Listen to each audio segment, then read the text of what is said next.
प्रधानमंत्री नरेंद्र मोदी आज कश्मीर के दौरे पर है। पीएम श्रीनगर में विकसित भारत विकसित जम्मू कश्मीर कार्यक्रम में शिरकत करने जा रहे हैं।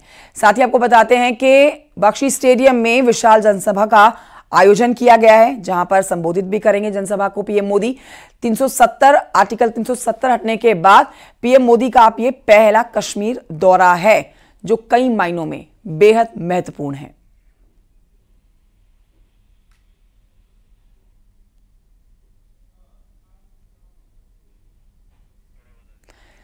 तो अब देखिए आप, आज का दिन बेहद महत्वपूर्ण। पश्चिम बंगाल का दौरा करने के बाद अब कश्मीर का रुख करने जा रहे हैं प्रधानमंत्री नरेंद्र मोदी। और बड़ी बात यह है कि जो कार्यक्रम यहां हो रहा है उसकी तैयारियां तो पूरी कर ली गई हैं, और धारा 370 आर्टिकल 370 हटने के बाद पीएम मोदी का यह पहला कश्मीर का दौरा भी है। तो यहां पर भारी भरकम भीड़ जुटने की संभावना, जिसके लिए सुरक्षा के भी पूरे बंदोबस्त किए गए हैं। लोकसभा चुनाव की तैयारियां जोरों पर है और बीजेपी खासतौर पर प्रधानमंत्री नरेंद्र मोदी राज्य दौरा कर रहे हैं।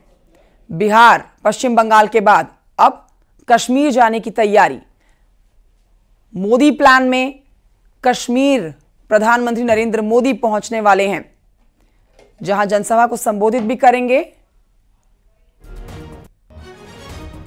और 5,000 करोड़ का समग्र कृषि विकास कार्यक्रम, जो कार्यक्रम होने हैं वो भी हम आपको बता रहे हैं। ये पीएम मोदी का मिशन कश्मीर है। स्वदेश दर्शन प्रसाद योजना के तहत 1400 करोड़,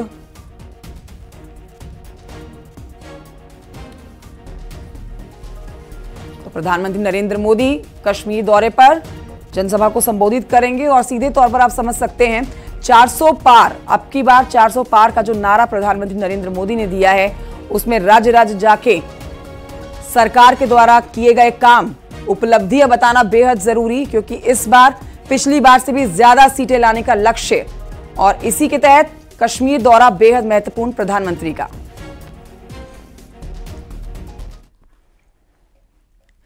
प्रधानमंत्री नरेंद्र मोदी के दौरे पर जम्मू कश्मीर में सुरक्षा सख्त कर दी गई है। श्रीनगर में बख्शी स्टेडियम में 3 स्तरीय सुरक्षा का घेरा रहने जा रहा है। स्टेडियम के पास ऊंची इमारतों पर सुरक्षा बल की तैनाती की गई है। साथ ही श्रीनगर के कई स्थानों पर अस्थायी जांच चौकियां बनाई गई हैं।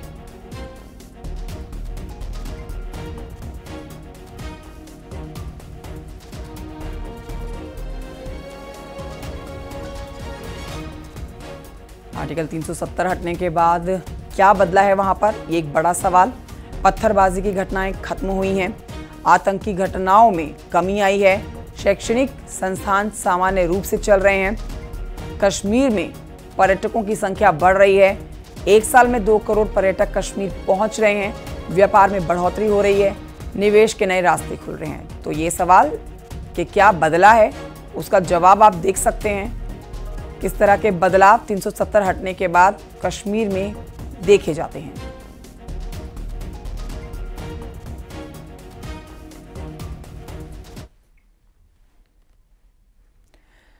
और आइए आगे बढ़ते आपको बताते हैं, बीजेपी सीएचसी की दूसरी बैठक जल्द 10 मार्च को हो सकती है। सीईसी की दूसरी बैठक लोकसभा चुनाव को लेकर होगी और चर्चा यह भी है कि दिल्ली में होगी ये बैठक, बीजेपी सीईसी की मीटिंग।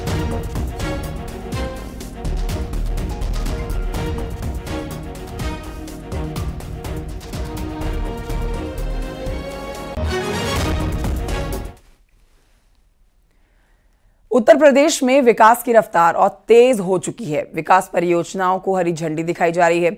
संदेश विकसित भारत का सीधे तौर पर आप ले सकते हैं। चुनाव से ठीक पहले उन वादों को पूरा किया जा रहा है जो चुनाव में कारगर साबित होने वाले हैं, चाहे वो मेट्रो परियोजना हो या फिर नमो भारत।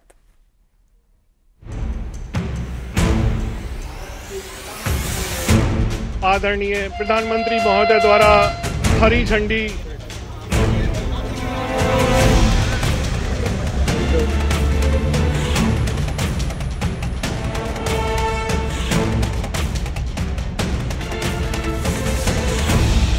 उत्तर प्रदेश में मोदी योगी की नीति और रणनीति से विकास की गाड़ी रफ्तार पकड़ चुकी है। विकास परियोजनाओं के लोकार्पण और शिलान्यास से उत्तर प्रदेश को उत्तम से सर्वोत्तम प्रदेश बनाने के लिए पहल की जा रही है और यूपी के शहरों को स्मार्ट बनाने के लिए मेट्रो की शुरुआत हो रही है, जिसकी तस्वीर आज आगरा और गाजियाबाद से आई। ताज नगरी में मेट्रो की शुरुआत हुई तो गाजियाबाद में पीएम मोदी ने देश की पहली semi high speed urban train नमो भारत के दूसरे फेज का लोकार्पण किया। छत्रपति शिवाजी महाराज के शौर्य और पराक्रम की गाथा से यह सिटी जुड़ी हुई है। इस सिटी ने अनेक उतार चढ़ाव देखे। आधुनिक सुविधाओं का केंद्र यह सिटी बने, इसके लिए मेट्रो आवश्यक थी और हम सब आभारी हैं कि आदरणीय प्रधानमंत्री जी ने आगरा को मेट्रो के लिए चयन करके इस कार्य को तेजी के साथ आगे बढ़ाने का कार्य किया। आज वह कार्य भी, वह सपना भी यहाँ का पूरा हो चुका है। ये सिर्फ मेट्रो और ट्रेन की रफ्तार नहीं, बल्कि चुनाव में चमत्कार की तरह है, क्योंकि केंद्र और प्रदेश की सरकार ने जनता से जो भी वादा किया, उनमें से आखिरी बचे वादों को चुनाव से ठीक पहले पूरा किया जा रहा है। आगरा में मेट्रो रेल की शुरुआत हुई। 39 महीने में मेट्रो का पहला फेज पूरा हुआ। मेट्रो चलने से पर्यटन को बढ़ावा मिलेगा। गाजियाबाद में semi high speed urban train नमो भारत के दूसरे फेज का लोकार्पण, यानी उत्तर से दक्षिण तक मोदी योगी की विकास वाली गाड़ी रफ्तार पकड़ चुकी है, वो भी तब जब चुनावी मौसम अपना रंग दिखा रहा है। हालांकि इस रफ्तार को बरकरार रखने के लिए एक बार फिर 400 पार का नारा दिया जा रहा है।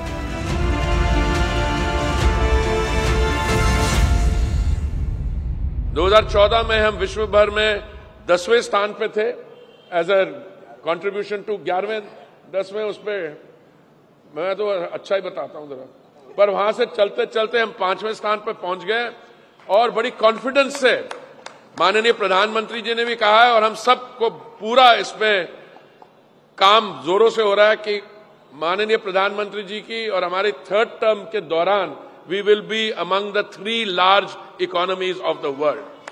काम तेजी के साथ प्रगति पर है, बड़ी जल्दी दोनों तरफ, दिल्ली की तरफ और मेरठ की तरफ आप देखेंगे कि इनका भी काम पूरा हो जाएगा। तो ये तकरीबन 82 किलोमीटर का जो सेक्शन है दिल्ली से मेरठ तक का, ये पूरा हो जाएगा।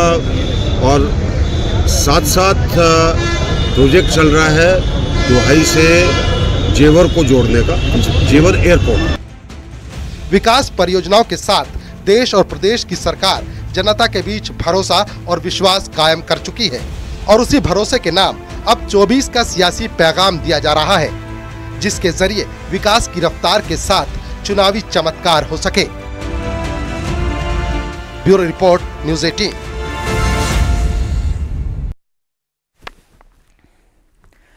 और आइए आगे बढ़ते हैं। इस वक्त की बड़ी खबर आपको बताएंगे। आगरा से बड़ी खबर, जहां पर करंट की चपेट में आने से 3 लोगों की दर्दनाक मौत हो गई। बारात में लाइट लेकर चल रहे थे ये 4 मजदूर, जिनमें 3 की करंट लगने से मौत हो गई है। एक मजदूर का इलाज अस्पताल में चल रहा है। खबर है कि जिन लाइटों को लेकर ये चल रहे थे वो इनके ऊपर से गुजर रही बिजली की लाइन से टकरा गई, जिसके बाद ये हादसा हुआ। 3 लोगों की मौत की पुष्टि की गई है और जैसे ही हादसा हुआ वैसे ही बारात में भी अफरा तफरी मच गई। नाचते गाते लोग जो बाराती थे वो भाग खड़े हुए। घटना की सूचना पुलिस को दी गई। पुलिस ने शव को कब्जे में लिया है, पोस्टमार्टम के लिए भेजा है। एक मजदूर जिसकी अस्पताल में इस समय इलाज की जानकारी मिल रही है। मृतकों में जो लोग शामिल हैं उनके नाम अचल सिंह निवासी बरबर उम्र 52 वर्ष, संतोष सन ऑफ रामस्वरूप निवासी साले नगर उम्र 29 वर्ष तथा लोहरे सन ऑफ सामंताराम निवासी बिलावली उम्र 45 वर्ष है। मृतकों की डेड बॉडी को पोस्टमार्टम हेतु जिला अस्पताल आगरा रवाना किया गया है तथा परिजनों की तहरीर के आधार पर आवश्यक विधिक कार्रवाई की जा रही है।